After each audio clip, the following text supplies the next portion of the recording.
Dalam sebuah bisnis, terkadang kita butuh koordinasi dalam sebuah tim yang pada suatu keadaan kita tidak berada di satu lokasi dengan tim kita.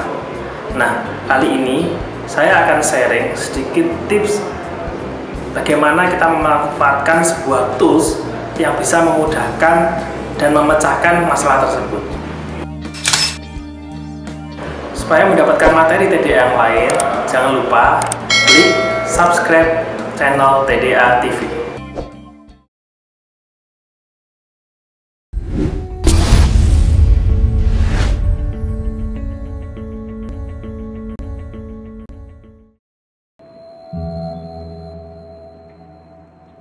Assalamualaikum warahmatullahi wabarakatuh. Perkenalkan, nama saya Adi Firmanti Putra dari TDA Surabaya. Usaha saya di bidang oleh-oleh haji dan umroh Nabawi.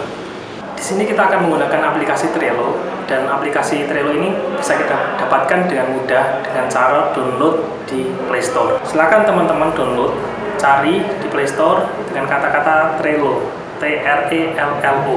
Trello ini adalah sebuah aplikasi kolaborasi yang digunakan untuk menyelesaikan sebuah proyek secara bersama-sama. Trello mempunyai beberapa keunggulan, diantaranya multi-platform, jadi bisa diakses lewat web, Android maupun iPhone. Trello bisa digunakan berkolaborasi dengan tim, dan dia mempunyai pengaturan yang sangat fleksibel. Trello mempunyai catatan riwayat aktivitas pekerjaan, jadi di dalam sebuah pekerjaan akan ada riwayatnya, siapa yang membuat sebuah task, siapa yang membuat sebuah project, siapa yang mengedit dan lain sebagainya. Jadi ada riwayatnya yang bisa di-track. Dan Trello ini gratis, jadi silakan pakai aplikasi yang powerful ini. Trello mempunyai 3 bagian utama. Pertama, board atau proyek, adalah nama sebuah proyek yang sedang kita kerjakan. Yang kedua adalah list atau tahapan, adalah nama tahapan atau bagian yang akan dijalani dalam sebuah proyek.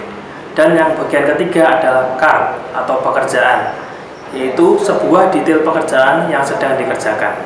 Ini adalah salah satu contoh Trello untuk bisnis percetakan. Nah, jadi teman-teman bisa menggunakan nama bisnis percetakan teman-teman sebagai board. Nah, di dalam suatu bisnis percetakan ada beberapa proses. Nah, ini nanti yang disebut dengan list, tahapan-tahapan. Jadi dalam sebuah bisnis percetakan kita ada tahapan desain, kemudian ada tahapan cetak, kemudian ada tahapan finishing, dan yang keempat adalah selesai atau done. Nah, tahapan-tahapan ini silakan dibuat sebagai list. Jadi ada desain tadi yang pertama, proses yang kedua adalah cetak, kemudian yang ketiga finishing, dan yang ketiga done. Di dalam sebuah list ada beberapa pekerjaan. Di dalam sebuah proses ada beberapa pekerjaan. Contohnya, misalkan sekarang ada di tahapan desain. Nah, itu ada nama customernya, customer Rio, customer Dian, customer Nanang. Ini yang sudah posisi masuk di tahapan atau proses desain. Setelah selesai di proses desain, task ini atau pekerjaan ini bisa kita pindah, tinggal drag and drop ke proses cetak. Jadi tinggal digeser saja, drag dan drop ke proses cetak. Dan ini contohnya adalah customer Joni yang sudah masuk di proses cetak, customer Eko, customer Danton, dan customer Bimo. Kemudian yang sudah diproses di finishing, tahapan finishing, itu ada beberapa customer, misalkan contoh customer Rizky. Nah, ini kita bisa breakdown siapa saja, apa pekerjaannya, siapa yang menghandle, itu ada di dalamnya. Nanti ketika diklik akan keluar. Dan yang selesai siapa. Jadi dengan cara seperti ini kita mudah mengontrol mana sih pekerjaan yang masih di proses desain, mana saja pekerjaan yang masih di proses cetak, dan ini bisa kita kasih deadline. Jadi contohnya yang di proses cetak ini ada satu pekerjaan yang sudah melebihi deadline. Contohnya adalah customer Danton, ini sudah melebihi deadline sehingga ada warnanya merah. Nah, gitu. Nah, tapi kita juga bisa memberikan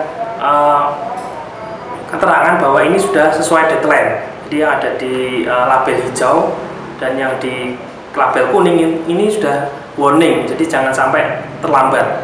Jadi sudah kita bisa membuat deadline di setiap pekerjaan. jadi lebih mudah untuk mengontrolnya. Ini adalah satu contoh lagi Trello dalam kasus manajemen komplain. Jadi teman-teman bisa menggunakan Trello ini untuk manajemen komplain.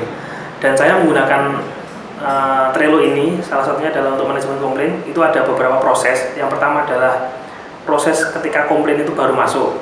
Yang kemudian selanjutnya adalah setelah komplain masuk kita follow up. Ada proses follow up customer. Kemudian yang ketiga ada proses komplain. Jadi komplain tersebut diproses. Dan yang keempat adalah komplain itu selesai. Jadi di komplain ini kita bisa melihat komplain apa saja yang masuk. Kemudian kita follow up dulu customernya. Apa yang menjadikan customer itu komplain? Apakah salah kirim barang kah? Atau barangnya kurang kah? Nah, itu bisa kita lihat, kita trace. Di sini mereka akan mengirimkan bukti-bukti. Jadi barang itu kurang atau barang itu cacat atau dan sebagainya. Kemudian kita proses, misalkan kalau barang itu kurang, kita kirim lagi barang tersebut. Atau ketika barang itu cacat, ada proses namanya customer mengirim balik ke toko kita. Nah, itu kita bisa trace. Nah, bagaimana ini statusnya komplain ini, sudah dikirimkah barangnya, atau bagaimana ada tersendat di mana. Nah, itu kita bisa trace di sini. Kemudian yang selanjutnya kita bisa menggunakan Trello untuk CRM. Nah, maksudnya gimana? Kita bisa mendata jumlah customer yang masuk, yang menghubungi kita. Misalkan ada customer yang tanya-tanya, telepon. Nah, itu kita bisa masukkan ke dalam sebuah list. Contohnya ini adalah lead masuk. Jadi tahapan lead masuk, kemudian kita ada tahapan namanya follow up 1, kemudian follow up 2, follow up 3 dan seterusnya.